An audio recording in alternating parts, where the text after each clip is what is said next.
জয় শ্রীকৃষ্ণ। সকল কৃষ্ণপ্রেমী ভক্তবৃন্দকে জানাচ্ছি রাধে রাধে। আজ ৩রা অগ্রহায়ণ ১৯শে নভেম্বর মঙ্গলবার। প্রতিদিনের মতো আজও সন্ধ্যাবেলা পাঠ করতে বসলাম। আজ আমি আমাদের পরম পবিত্র ধর্মগ্রন্থ শ্রীমদ্ ভাগবত গীতার একটি পবিত্র শ্লোকের ব্যাখ্যা পাঠ করব। সকল কৃষ্ণপ্রেমী ভক্তগণ আজকের এই পাঠ অবশ্যই শ্রবণ করুন এবং ভক্তির মার্গে এগিয়ে চলুন। ভক্তিতেই যে পরম শান্তি অনুভব করুন। পরম পবিত্র মাস অগ্রহায়ণ মাস শুরু হয়ে গেছে। এই অগ্রহায়ণ মাসে নতুন ধান উঠে ঘরে আসে এবং সমস্ত ওড়িশাবাসী এই অগ্রহায়ণ মাসের 4টি সপ্তাহের বৃহস্পতিবারে লক্ষ্মী পুজো দিয়ে থাকেন। সবার ঘরে ঘরে আলপনা দিয়ে এবং খুব সুন্দর একটি মনোরম পরিবেশ, লক্ষ্মী মাতা যেন সবার ঘরে ঘরে প্রবেশ করেন। এত সুন্দর একটা মাসে প্রতিদিন আমি এই পবিত্র গীতা পাঠ করে আপনাদের শোনাতে চাই। আপনারা অবশ্যই শ্রবণ করুন। আজকের পবিত্র শ্লোকটি হল, জ্ঞেয় স নিত্য সন্ন্যাসী যো ন দেষ্টি ন কাঙ্ক্ষতি নির্দ্বন্দ্বা হি মহাবাহ সুখং বন্ধাত প্রমুচ্যতে। এর অর্থ, হে মহাবাহ, যে ব্যক্তি কাউকে দেশ করেন না এবং কোনো কিছুর আকাঙ্ক্ষা করেন না, তাকে সর্বদা সন্ন্যাসী বলে জানতে হয়। কারণ দ্বন্দ্বরহিত ব্যক্তি অনায়াসেই সংসার বন্ধন হতে মুক্ত হন। মহাবাহ মহাবাহ সম্বোধনের দুটি অর্থ হয়। একটি হল যার ভুজোদয় দীর্ঘ এবং বলশালী, অর্থাৎ যিনি শক্তিমান যোদ্ধা। অপরটি হল যার বন্ধু অথবা ভাই একজন বড় মানুষ। প্রাণী মাত্রেরই সুহৃদ ভগবান শ্রীকৃষ্ণ ছিলেন অর্জুনের বন্ধু এবং অজাতশত্রু যুধিষ্ঠির ছিলেন অর্জুনের ভাই। এই সম্বোধন করে ভগবান যেন অর্জুনকে বলছেন যে কর্মযোগ অনুযায়ী সকলকে সেবা করার ক্ষমতা তার মধ্যে নিহিত আছে। অতএব তিনি সহজেই কর্মযোগ পালন করতে সক্ষম। যো ন দৃষ্টি, যিনি কোনো প্রাণী, বস্তু, পরিস্থিতি, সিদ্ধান্ত ইত্যাদিতে রাগ বা দ্বেষ করেন না, তিনি কর্মযোগী।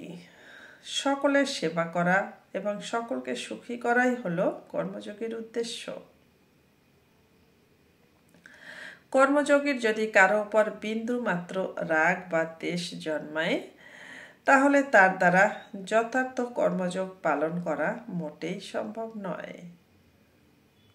সুতরাং যার প্রতি তার কিছুমাত্র দ্বেষ থাকে, তার সেবা কর্মযোগীর সর্বপ্রথম করা উচিত। ন দেষ্টি সর্বপ্রথমে বলার অর্থ হলো এই যে কাউকে খারাপ মনে করে বা কারোর ক্ষতি কামনা করে সে কর্মযোগের তত্ত্ব বুঝতেই সক্ষম নয়।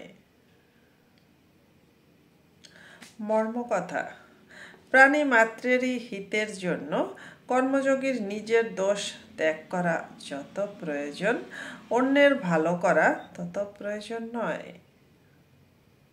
কারো ভালো করলে শুধুমাত্র ব্যক্তির বা সমাজের উপকার হয়। অপরপক্ষে দোষরহিত হলে সমগ্র বিশ্বের কল্যাণ হয়। কারণ ভালো কাজে ক্রিয়া এবং পদার্থের প্রাধান্য সীমিত থাকে, কিন্তু দোষরহিত হওয়ায় হৃদয়ের অসীম ভাবের প্রাধান্য থাকে।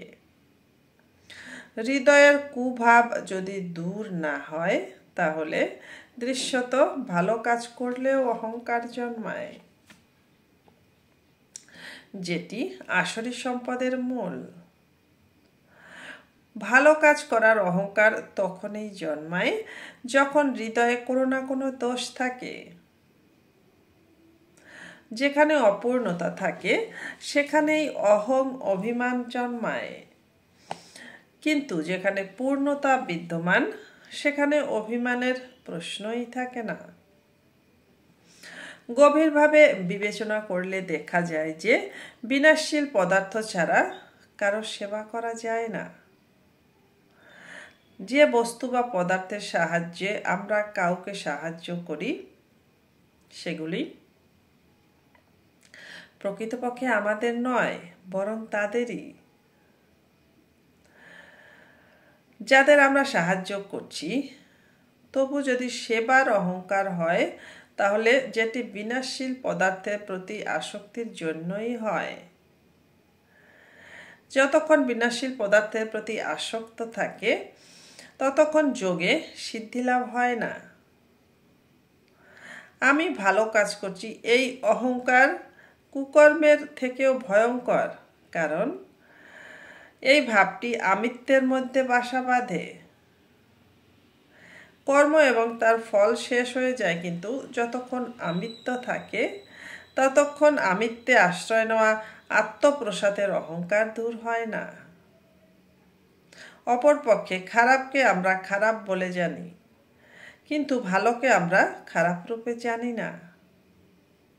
সেই জন্য ভালোত্বের অহংকার ত্যাগ করা অত্যন্ত কঠিন। যেমন হাতের লোহার বেড়ি পরিত্যাগ করা যায়, কিন্তু সোনার বেড়ি পরিত্যাগ করা যায় না, কারণ সেটি অলংকার রূপে রয়েছে। তাই কুভাব রহিত হয়েই সুকর্ম করতে হয়। প্রকৃতপক্ষে কুভাব ত্যাগ হলে বিশ্বের মঙ্গল আপনা থেকেই হয়, করতে হয় না। সেই জন্য কুভাব রহিত মহাপুরুষ যদি হিমালয়ের একাগ্র গুহাতেও অবস্থান করেন তাহলেও তার দ্বারা বিশ্বের বহু কল্যাণ সাধিত হয়। আবারও বলছি, সেই জন্যই যদি কুভাব রহিত মহাপুরুষ যদি হিমালয়ের একান্ত গুহাতেও অবস্থান করেন তাহলেও তার দ্বারা বিশ্বের বহু কল্যাণ সাধিত হয়। হরে কৃষ্ণ। আজ এটুকুই।